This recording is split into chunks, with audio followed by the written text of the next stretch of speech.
আমরা আগে শুধুমাত্র মুস্তাফিজ নির্ভর ছিলাম একটা সময়, প্রায় 1.5 থেকে 2 বছর। এখন we have other option. Wow, খুশিতে আত্মহারা মুস্তাফিজ।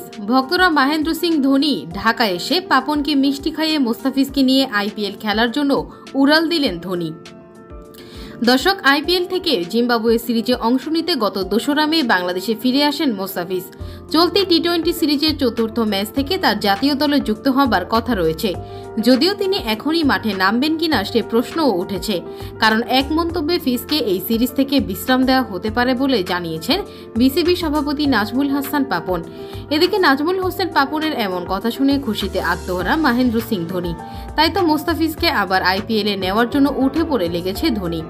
এদিকে ক্রিকেটেও এক সূত্রে জানা গিয়েছে মুস্তাফিজকে দলে নিতে ঢাকায় আসছেন মহেন্দ্র সিং ধোনি।